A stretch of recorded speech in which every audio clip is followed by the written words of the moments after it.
नमस्कार दोस्तों, परीक्षा द सक्सेस ऐप में आपका स्वागत है। मेरा नाम है मनीष श्रीवास्तव और इस वीडियो में मैं लेकर आया हूं 28 नवंबर के करंट अफेयर्स।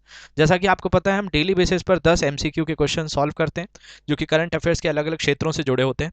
तो उसी को लेकर आज भी हम लोग जो है आज के लेक्चर में 10 एमसीक्यू के क्वेश्चंस पढ़ते हैं। तो हम लोग शुरू करते हैं आज का लेक्चर। तो आज का पहला प्रश्न है कि भारत में संविधान दिवस कब मनाया जाता है। आपको जैसा पता है कि भारत एक संविधानमय देश है, हमारे ऊपर एक संविधान है और उसी में जो है सब जो है उस संविधान के अंतर्गत आते हैं। मतलब जैसे किसी खेल को खेलने के लिए कोई नियम और कानून होते हैं, वैसे ही किसी देश को चलाने के लिए संविधान होता है जिसको कॉन्स्टिट्यूशन कहा जाता है। तो भारत में अभी जो है ये संविधान दिवस था कुछ दिन पहले। तो आपको बताना है कि भारत में संविधान दिवस कब मनाया जाता है, 24 नवंबर, 25 नवंबर, 26 नवंबर या 27 नवंबर। तो ये आपको बताना है कि भारत में संविधान दिवस कब मनाया जाता है। इसका सही उत्तर मैं आपको बता देता हूँ। इसका सही उत्तर है 26 नवंबर। 26 नवंबर 1949 को हमारा भारतीय संविधान बना था। और इसके बारे में बात करें तो 26 नवंबर को भारत का संविधान दिवस मनाया जाता है क्योंकि जो हमारी संविधान सभा थी, संविधान सभा ने लगभग आपका 2 साल 11 महीने और 18 दिन लेकर हमारे भारतीय संविधान को निर्मित किया था। और इसमें जो है आपका डॉक्टर भीमराव अंबेडकर जो थे, वो हमारे जनक कहे जाते हैं संविधान के, जिन्होंने अलग अलग देशों से हमारे संविधान को लिया और भारतीय संविधान बनाया। तो इस दिन को राष्ट्रीय कानून दिवस के रूप में भी जाना जाता है। ये दिन भारत में संविधान को अपनाने का स्मरण करता है कि भारत के पास खुद का संविधान हो गया था।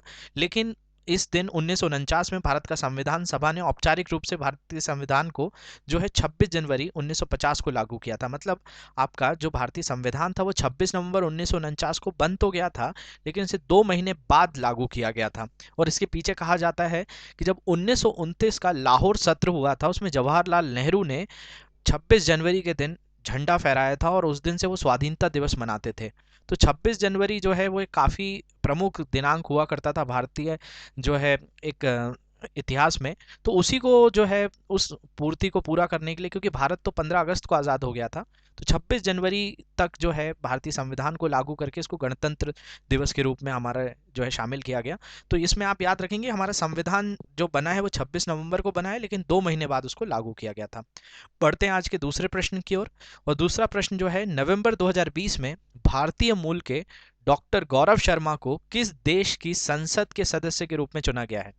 ये काफ़ी प्रमुख व्यक्ति हैं गौरव शर्मा। अभी हाल ही में इनको किसी संसद में इन्हें चुना गया था और इन्होंने वहाँ शपथ ली है। तो आपको बताना है ये किस देश की संसद में चुने गए हैं और ये भारतीय मूल के हैं, इंडियन ओरिजिन के हैं। ऑस्ट्रेलिया, न्यूजीलैंड, अमेरिका या कनाडा। तो इसका सही उत्तर है न्यूजीलैंड। ये जो है भारतीय मूल के डॉक्टर गौरव शर्मा, के बारे में बात करें तो नवंबर 2020 में भारतीय मूल के डॉक्टर गौरव शर्मा को न्यूजीलैंड की संसद के सदस्य के रूप में चुना गया। 33 वर्ष के गौरव शर्मा हिमाचल प्रदेश के हमीरपुर जिले के निवासी हैं और हैमिल्टन वेस्ट के लेबर पार्टी के उम्मीदवार के रूप में चुनाव जीता था। डॉक्टर गौरव शर्मा न्यूजीलैंड के सबसे कम उम्र के निर्वाचित संसद ने 2 भाषाओं माओरी और संस्कृत में शपथ ली है। तो ये भी काफ़ी जो है इंपॉर्टेंट चीज़ है, यहाँ से आपको एग्जाम में क्वेश्चंस आ सकते हैं कि कौन सी भाषा में शपथ ली है। तो डॉक्टर गौरव शर्मा सबसे जो है युवा जो है संसद के उम्मीदवार थे और साथ साथ निर्वाचित जो है सांसद भी बने हैं और 2 भाषाओं में इन्होंने शपथ ली है। इसके बाद बढ़ते हैं आज के तीसरे प्रश्न की ओर। तीसरा प्रश्न जो है खेल जगत से है और इसमें जो है काफ़ी एक शोक की लहर डूबी है अर्जेंटीना में। तो ये डियागो माराडोना का नवंबर 2020 में निधन हो गया। वो किस खेल से संबंधित थे, ये आपको बताना है। शतरंज, हॉकी, फुटबॉल या बास्केटबॉल। इसका सही उत्तर है कि डियागो माराडोना जो है वो आपके फुटबॉल क्षेत्र से जो है जुड़े हुए हैं और अर्जेंटीना के फुटबॉल दिग्गज थे डिएगो माराडोना। इनको दिल का दौरा पड़ने से इनका निधन हो गया। उन्होंने 1986 के विश्व कप के क्वार्टर फाइनल के दौरान हैंड ऑफ गॉड गोल के लिए जाना जाता है। इन्होंने अपने हाथों की मदद से जो है गोल किया था, तब से इनको हैंड ऑफ गॉड कहा जाता है। और उन्होंने गेंद को इंग्लैंड के नेट में डाला था, ये उस समय की बात है। और वे वर्तमान में अर्जेंटीना प्राइमेरा डिवीजन क्लब जिम्नीशिया दे ला प्लाटा के कोच थे। और 2001 में फीफा के इतिहास में सबसे महान 2 खिलाड़ी में पेले के साथ मैराडोना को भी नामित किया गया था। तो काफ़ी जो है बड़ी हस्ती हैं अर्जेंटीना की। और अर्जेंटीना में इनके जो है निधन पर 3 दिन का राष्ट्रीय शोक भी जो है रखा गया है। तो अर्जेंटीना आज तक जितने भी 2 बार विश्व कप जीता है फुटबॉल में, उसमें इनका बहुत बड़ा रोल रहा है डिएगो मैराडोना का। बढ़ते हैं आज चौथे प्रश्न की ओर कि नवंबर 2020 में वडोदरा गुजरात में गरिमा गृह a shelter home for transgender person का उद्घाटन किसने किया?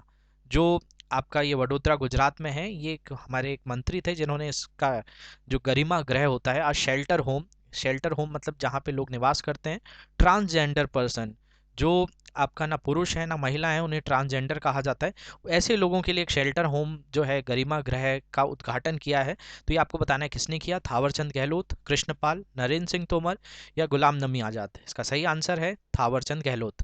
जो केंद्रीय सामाजिक न्याय और अधिकारिता मंत्री हैं थावरचंद गहलोत ने ट्रांसजेंडर व्यक्तियों के लिए राष्ट्रीय पोर्टल को ई लॉन्च किया है और उन्होंने 25 नवंबर 2020 में वडोदरा गुजरात में गरिमा गृह a shelter home for transgender person का उद्घाटन किया।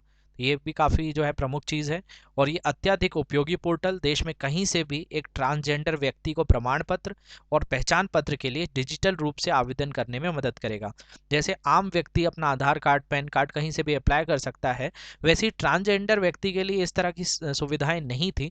तो उसको देखते हुए ये थावरचंद गहलोत ने ट्रांसजेंडर व्यक्तियों के लिए एक राष्ट्रीय पोर्टल को ई लॉन्च किया था और साथ में इसमें वो जाकर अपना पहचान पत्र, प्रमाण पत्र, ये सब चीज़ें जो है आवेदन कर सकते हैं। इसके बाद बढ़ते हैं आज के पांचवें प्रश्न की ओर। पांचवा प्रश्न जो है कि नवंबर 2020 में ग्रेग बार्कले को आईसीसी के नए स्वतंत्रित अध्यक्ष के रूप में चुना गया है। वो किसका स्थान लेंगे? मतलब अब वो कौन अपना स्थान रिक्त कर रहा है जिसकी जगह अब आईसीसी के नए स्वतंत्रित अध्यक्ष जो हैं ग्रेग बार्कले बनेंगे?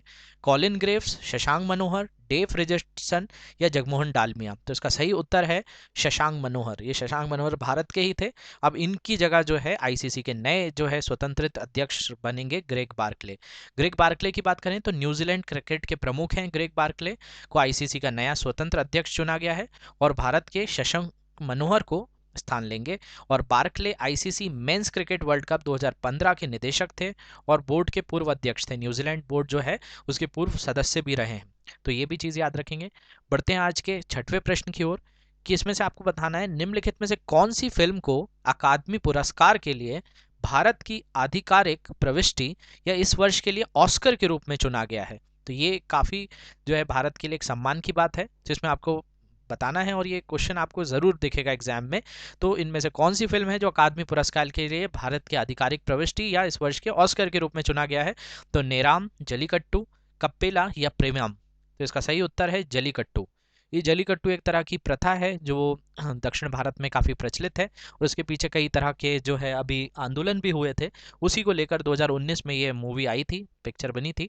और इसमें बात करें तो लीजो जॉस पेली सरलाइन, ये जो व्यक्ति हैं इनके द्वारा प्रदर्शित मलयालम फिल्म थी जलीकट्टू, जो इस वर्ष के लिए अकादमी पुरस्कार या ऑस्कर में भारत की आधिकारिक प्रविष्टि के रूप में चुना गया है। और जलीकट्टू ऑस्कर में देश की प्रविष्टि के रूप में प्रस्तुत की जाने वाली दूसरी मलयालम फिल्म है।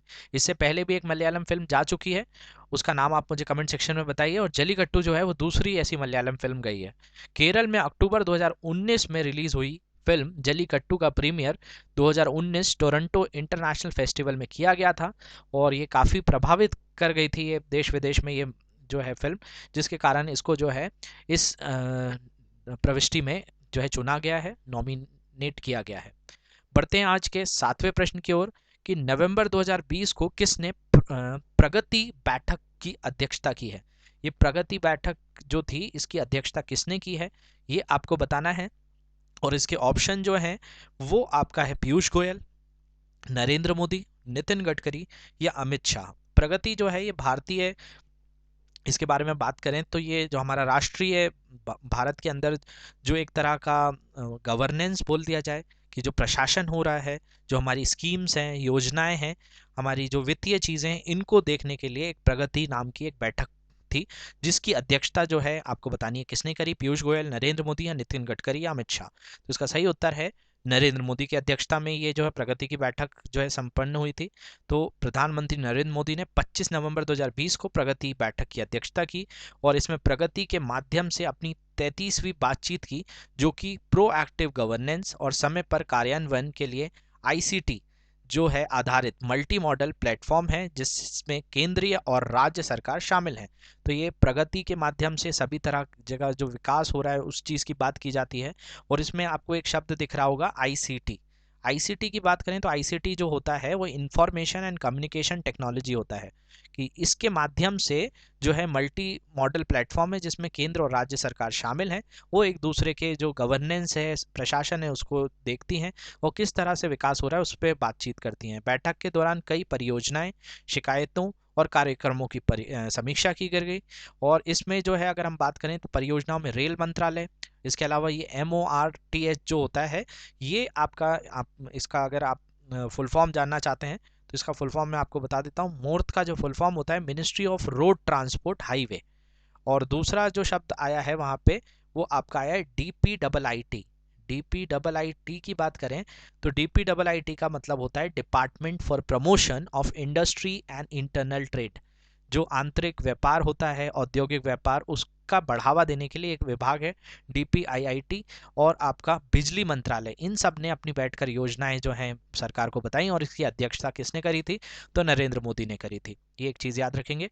बढ़ते हैं आज के 8वें प्रश्न की ओर कि नवंबर 2020 में फिट इंडिया स्कूल सप्ताह कार्यक्रम के दूसरे संस्करण का शुभारंभ किसने किया? ये फिट इंडिया सप्ताह जो है पहले भी स्टार्ट किया गया था, उसका पहला संस्करण हो चुका है, अभी दूसरे संस्करण का शुभारंभ नवंबर 2020 में किसने किया है, जो फिट इंडिया स्कूल सप्ताह के रूप से जाना जाएगा? श्रीनिवास गौड़ा, राजनाथ सिंह, किरण रिजिजू या तापिर गुआ?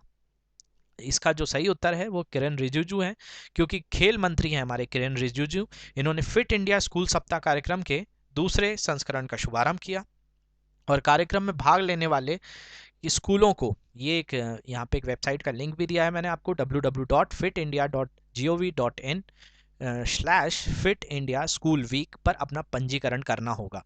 और इसमें जो भी लोग भाग लेंगे उसमें अपना पंजीकरण करें और उस तरीके से बताएं कि किस तरह से आप फिट जो रहने के लिए जो है एक तरह का वीकली एक स्कूल सप्ताह है, और इसमें जो स्कूल के बच्चे हैं वो अपने वीडियोस वगैरह, अपनी जो भी वो एक्टिविटीज़ कर रहे हैं उसको अपलोड करेंगे। तो फिट इंडिया स्कूल सप्ताह कार्यक्रम नवंबर 2019 में शुरू किया गया था, और इसमें देश भर के 15,000 से अधिक स्कूलों ने भाग लिया था। तो उसमें स्कूलों के जो बच्चे हैं वो अपने आप को फिट रखने के लिए क्या क्या चीज़ें करते हैं, इस तरह से बढ़ावा देने के लिए ये योजना है। बढ़ते हैं आज के 9वें प्रश्न की ओर, और इसमें है कि किस राज्य ने नवंबर 2020 में राज्य में आवश्यक सेवा रख रखाव अधिनियम लागू किया है?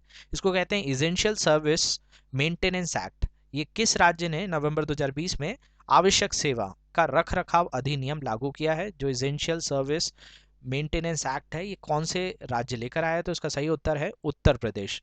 तो उत्तर प्रदेश सरकार ने नवंबर 2020 में राज्य में आवश्यक सेवा रखरखाव अधिनियम इसेंशियल सर्विस मेंटेनेंस एक्ट लागू किया, और ये अधिनियम 6 महीने के लिए लागू होगा।